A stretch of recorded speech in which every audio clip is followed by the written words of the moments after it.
Okay, let's unpack this. It's a strange image, isn't it? What is? Cortés, driven by the gleam of Aztec gold. Uh-huh. And then centuries before, you have warring Christians and Muslims readily accepting each other's coins. It seems kind of odd. Yeah, but they both valued the money, right? It makes you wonder, what's the real story with money? Exactly.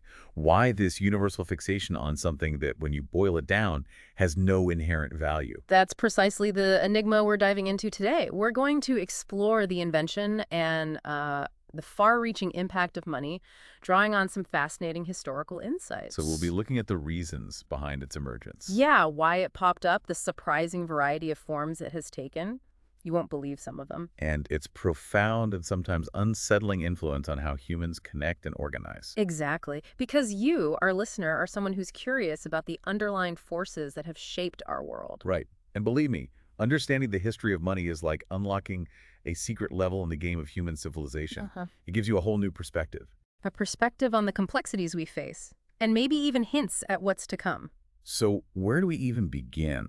How did societies function before this seemingly essential invention? Let's journey back. Think hunter-gatherer bands, early agricultural villages. Life operated on a much smaller scale. Right, much more face-to-face. Totally. These communities were largely self-sufficient, and exchange relied heavily on reciprocity, a system of give and take, favors, mutual obligation. Like scratch your back. You scratch mine. Pretty much. There was also some basic barter for things that weren't locally available, maybe special stones or shells. It sounds simpler in some ways. Everyone knew each other, so you had this built-in social credit system. If I helped you build your hut. You'd likely help me with the harvest later. Exactly. And while there was some specialization of skills, maybe one person was great at making tools, another at tracking, you didn't have the full-time specialists we see later, the community structure, the scale. It just didn't need it or support it yet. But here's where things start to shift.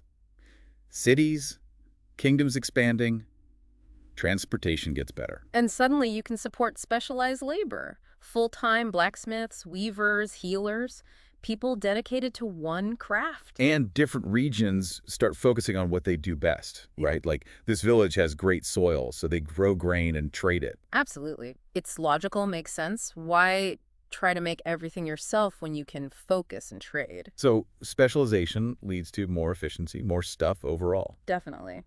But it also introduces a huge challenge. Yeah. How do you swap goods and services efficiently when you've got loads of specialists and many are strangers? Right, the old favor system breaks down. You can't rely on knowing the person in a big market. Not at all. Barter becomes the default, but oh boy, is it complicated. Okay, picture this. You're an apple orchard owner, famous apples, your boots are worn out. Need new boots, okay. You go to the market, find a shoemaker. But how many apples for boots? It's a nightmare. How do you figure that out? He's maybe been offered wheat, chickens, who knows? The value is all over the place. And maybe the last apple for shoe trade was ages ago. Different apples, different shoes. Yeah. It's chaos. And the sheer number of comparisons. With just 100 different goods, you need almost 5,000 exchange rates. Wow. Get it up to 1,000 commodities, and it's nearly 500,000 rates. It's just unmanageable. And it gets worse. Say you do agree on the apple to shoe rate. What if the shoemaker doesn't want apples today? Yeah, he's got plenty. He needs an axe. So now you, the apple guy, have to find a blacksmith who wants apples and has an axe the shoemaker needs. It's this crazy chain. The infamous double coincidence of wants. It makes barter incredibly inefficient for anything beyond simple exchanges. Did anyone try to fix this without money? Some did. You had centralized barter systems. Think Soviet Union, though that didn't end well economically. The Inca Empire had a form of redistribution, too. But they still weren't ideal. No. Ultimately, the widespread adoption of a more flexible medium was needed. And that, finally, brings us to money. So money. We think coins, bills. But the argument here is it started as a purely mental revolution. Exactly. It's less about the physical object and more about a new shared understanding. An intersubjective reality, it exists because we all believe it exists. It's like a collective agreement. Precisely. Money is basically anything people are willing to accept as a consistent way to represent value for exchange.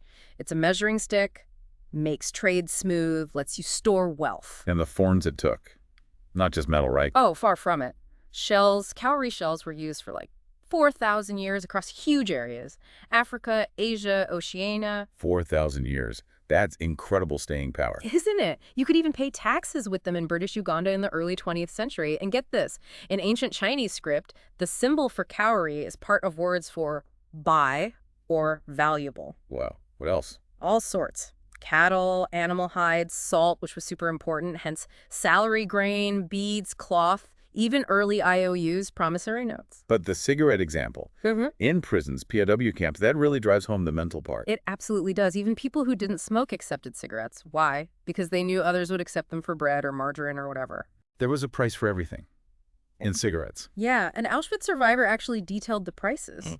It shows how, when that shared belief kicks in, almost anything can become money if it functions correctly. And today, most money isn't even physical, is it? Not even close. Over 90% is just electronic data on servers. Big transactions, just digital transfers. It hammers home the point. Yeah. It's the shared belief, the trust in the system that matters.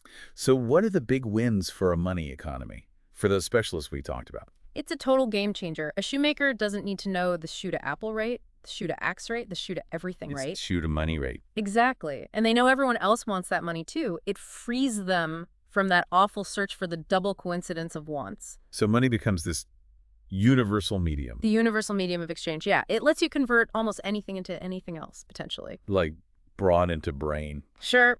A laborer uses wages to get educated, or land into loyalty, a king grants estates. Our source even mentions 15th century prostitutes buying religious indulgences. Wow. Talk about convertibility. It's incredibly flexible. And then they're storing wealth. Right, because apples rot. Exactly. Strawberries perish, grain needs massive storage, protection from pests, thieves. But money. Shells are durable, paper is compact. And electronic data is weightless. It overcomes so many storage problems. And moving wealth. Huge advantage. You can't easily pack up your farm if you migrate. Try hauling tons of grain across the country. Nightmare. But cash, or now digital funds. Super portable. Crucial for trade, for moving, for everything involving distance. So summing up that part. Yeah. Money converting, storing, transporting wealth easily. That's what fueled complex trade networks and markets. Absolutely essential. Without it, we'd likely still be stuck in much smaller, simpler economic systems. Okay, so we get why money is so useful. But the million-dollar question, pun intended, how does it actually work? Why do we trust these shells or bits of paper? And we circle back to that core idea. The value is purely in our collective imagination. It's shared belief. It's not about the material itself. Money converts matter into mind, in a way. It's all psychology. A huge part of it is psychology, yes. And the absolute key ingredient holding it all together is trust. Trust is the raw material of money. Perfectly put. When that farmer sells his land for a bag of cowries and travels, he's trusting strangers in the next town will accept those shells for food and lodging. It's a system of mutual trust. Probably the most universal and efficient system of mutual trust humans have ever devised. But this trust isn't magic, it's tied into everything else. Like what? Politics, social structures, ideology. Look at a dollar bill. You've got the Treasury Secretary's signature, "In God We Trust." Symbols of authority and shared values. Exactly. We accept it partly because we trust, or at least accept, the power and stability these symbols represent. That's why political turmoil can wreck a currency. Market sentiment, belief, it's crucial. But early on, surely it wasn't just belief. Did early money need some real value? It seems likely, yes. Take Sumerian barley money, around 3000 BC. This pops up alongside writing, both driven by the needs of a more complex economy and administration. So barley was the standard. Yeah, standardized amounts of grain. They even had standard bowls, silas, about a liter. It was a universal measure. Salaries were paid in barley. Okay, so that makes sense. You could always eat the barley. Intrinsic value. Right. But even then, it wasn't super practical for everything. Imagine buying, I don't know, a new tunic with sacks of barley. Cumbersome. Hard to make change. Storage issues again. Precisely. Which paved the way for the really big leap. Money without inherent value. Like the Mesopotamian silver shekel. Exactly. Around the mid-3rd millennium BC, critically, it wasn't a coin at first, just a weight 8.33 grams of silver. Think Hammurabi's code, fines in shekels, or Joseph sold for shekels in the Bible. It's a weight. But silver, Yeah. we can't eat it, so why silver? Purely cultural value. It was prized for jewelry, status symbols, luxury items. People agreed it looked good and signified wealth. A shared preference. A shared cultural preference, yes. And that was enough to make it work as a medium of exchange. And this eventually leads to actual coins. It does. Around 640 BC in Lydia, modern-day Turkey. That's where we see the first true coins. Standardized weight of gold or silver. What with the stamp on them? The crucial innovation. That mark did two things. Showed the metal content and, more importantly, identified the authority the king, usually guaranteeing it. So no more weighing silver for every little purchase. Nope. And you had the king's guarantee. King so-and-so vouches for this coin. That stamp was a powerful message. Which made counterfeiting a big deal. A very big deal. It wasn't just fraud. It was undermining the king's authority, his word, lese majesty, punished harshly. Because the whole system relied on trusting the king's stamp, his power, his integrity. Absolutely. And that trust extended far. Strangers would accept a Roman denarius because they trusted the power behind the emperor's image on it. And vice versa, right? The emperor needed people to accept the denarius. Totally reciprocal. How else do you run a massive empire? Collect taxes, pay legions. Trying to do that with goods in kind would be impossible. Shared belief in the coin greased the wheels of empire. You could say that, yeah. It made the whole vast machinery function. It's amazing how strong that trust became. Roman coins used even outside the empire. Oh, yeah. First century India, for example. Right. Roman denarii circulated widely. People trusted them even without Roman soldiers nearby. And local rulers even copied them. They did. Minted their own versions, complete with the emperor's portrait sometimes. That's how much faith they put in the denarius as a concept. And the name stuck denarius became the root for dinar in Arabic. Still used today. Wow. It shows the legacy. And meanwhile, China was doing its own thing with bronze coins, silver, and gold ingots. But the reliance on gold and silver eventually created links. Across continents. Yeah. Merchants, conquerors, particularly Muslim and European ones, spread the idea of coinage, the gospel of gold, as the source puts it. Leading to a global money zone. Pretty much. By the late modern era, most of the world was on a system based first on gold and silver, then on trusted currencies like the pound or the dollar. So this shared belief in shiny metals actually helped knit the world together economically. It laid a crucial foundation. Think Afro-Eurasia becoming a single economic sphere and eventually the whole globe. Despite all the other differences, language, religion, politics, people could agree on gold and silver for trade. Like in the 16th century, Spanish silver from the Americas flowing all the way to China. Exactly. Paying for silks, porcelain, spices.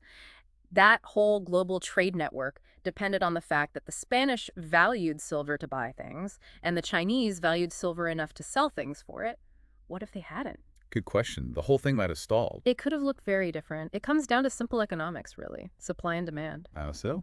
Well, if gold is cheap somewhere and expensive elsewhere, traders will move it until the price and the belief in its value kind of evens out across the trading zone. So belief spreads through trade itself. It reinforces itself. The fact that those people over there value gold makes us value it more because now we can trade with them. It's a feedback loop. And this works even between groups who dislike each other, like the Christians and Muslims using each other's coins. That's the really striking part. Religious belief often divides, right? Believe in our God, not yours. But money's different. How? Money just asks you to believe that other people believe in it. You don't have to believe in the coin itself, just that the next person will accept it. It bypasses those deeper conflicts. So despite all the bad press money gets, maybe it's actually a force for tolerance. The source argues it's the apogee of human tolerance. More open-minded in a way than language, states, culture, religion. It doesn't care who you are, just if you have it. It allows strangers to cooperate without necessarily trusting each other personally. They trust the money. Precisely. An incredible tool for large-scale cooperation. Okay, but there has to be a downside. This universal convertibility, universal trust. It sounds great, but what's the catch? There is a potential dark side, as you say. When everything can theoretically be converted into money and our trust shifts to impersonal cash or digital numbers, What happens? it can start to erode things we traditionally held separate from the market. Local traditions, intimate relationships, human values like honor, loyalty, love. Things considered priceless. Exactly. Communities often had strong taboos. You don't sell your kids, you don't betray your community for cash, you don't sell sacred land. These things were outside the economic calculus. But money pushes against those barriers. Constantly. History is full of examples. Parents selling children in desperation, people compromising morals for profit, nobles selling loyalty, ancestral land sold off to join the cash economy. Money tends to dissolve those boundaries. That's one side. What about the trust part? That might be even more insidious. When universal trust is placed not in people or communities or shared values, but in money itself, what happens when the money disappears? Like in an economic crash. Exactly. The trust evaporates. Communities built on shared belief in money can find they have little else holding them together when the system falters. So the danger is the world becomes just one big, cold marketplace. That's the fear expressed, that the bonds of community and tradition get replaced by impersonal transactions. So it's this constant tension then, throughout history. A real delicate dance. We embrace money for the cooperation it enables, but we fear its power to corrupt, to commodify everything. We tear down the old walls, protecting things from the market. And then we frantically try to build new ones to protect maybe the environments or certain social values. Exactly. Trying to keep something sacred outside the reach of pure supply and demand. But the market doesn't always win, right? No, definitely not. History shows that non-economic forces, warriors, religious movements, social activism can absolutely challenge and reshape the economy. It's not an unstoppable force. So understanding how we got unified is not just about the money, the gold and silver. It's also about the steel, about power, about ideas, about all these complex human interactions. Money is a huge piece of the puzzle, but not the only piece. Okay, so as we wrap this up, we've really traced money's journey from, the problems with barter to the power of shared belief, creating value out of shells or data. And looking at its huge, sometimes double-edged impact on history and how we live together. And it really leaves us with some big things to think about, doesn't it? For everyone listening. Like, how does seeing money as this system of trust change how we view, say, modern finance or crypto or just dollars in our pocket? And maybe more crucially, in a world where more and more things can be bought and sold, what are the truly priceless things we need to actively protect as people, as societies? It definitely highlights that constant negotiation, doesn't it, between economic forces and human values. The power of belief for good and maybe ill. An ongoing story for sure. And I think we can safely say we've covered the ground here, all the key ideas, the timelines, the arguments, data points, those great examples from the Sapiens chapter on money. We dove deep